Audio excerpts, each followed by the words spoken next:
Think back to a single summer from when you were a child. Just one. It feels enormous, doesn't it? Endless afternoons, a whole world. Now think about last year, the entire year. It is already slipping through your fingers. Here is the strange part. Those two stretches of time were exactly the same length, 365 days, each one.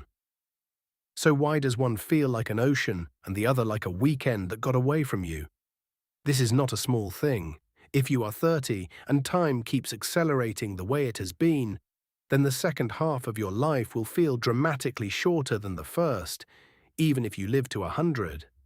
Most of the life you will ever feel, you may have already felt. Unless the reason this happens is something you can actually do something about. And it turns out it is. The first person to take this seriously was a French philosopher named Paul Janet, back in 1897. His idea was almost insultingly simple. When you are 2 years old, 1 year is half of your entire life, half. When you are 10, a year is a tenth. By the time you are 50, a single year is 1/50th of everything you have ever known. Each year is a smaller and smaller slice of the whole. So each one feels smaller.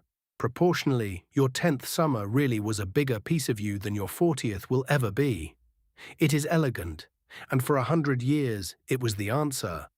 But it has a hole in it. Proportion explains a slow, smooth fade. It does not explain why some weeks vanish and some afternoons still feel infinite. For that, we have to go inside the brain. The psychologist William James noticed something in 1890. He said the reason childhood feels long in memory is that it is crowded. Crowded with first times. The first time you saw the sea. The first day of school. The first time you were truly afraid. Every one of those is a fresh, deep recording. Your brain does not store time. It stores events. And when it looks back, it measures how long ago something was by how much it remembers. A summer full of firsts feels long because it left a thick stack of memories.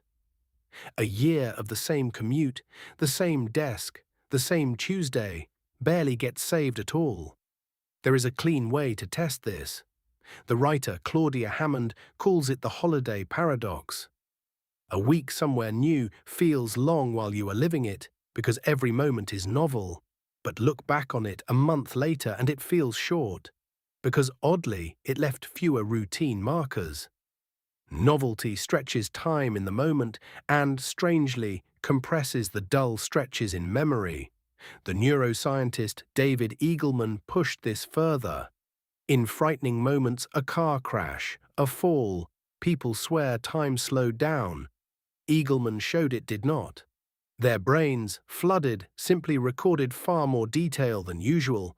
More memory per second reads, on playback, as more time. Time, as you feel it, is just the density of what you remember. And then, in 2019, a physicist at Duke named Adrian Bejan added the final, almost unsettling piece. As we age, the literal speed at which we process images slows down. Tired nerves, longer signal paths, fewer mental frames per second. A child's brain takes more snapshots of the same minute than yours does now. To them, the world is in higher resolution. They are not imagining that time was slower. To their brains, it physically was. So put it together, and the thing we have been calling time speeding up turns out to be a trick of the recorder, not the clock. Time is not accelerating. You are encoding less of it. The years feel short because they are empty of new things. Routine is, quite literally, the erasing of your life as you live it.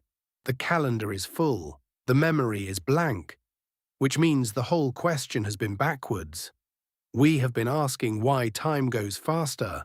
The real question is why we stopped giving it anything to hold on to. Here is the part that should change how you live, starting today. If felt time is made of novelty, then you do not lengthen your life by waiting. You lengthen it by being a beginner again. A street you have never walked. A skill that makes you clumsy. a person who sees the world unlike you. Each one forces your brain back into high resolution, taking snapshots the way it did when you were 8. This is the quiet thing nobody teaches you in school, because it only makes sense once a few of your own years have already disappeared.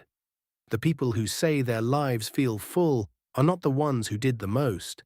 They are the ones who kept being surprised. So the summer from your childhood was not longer. You were just paying closer attention.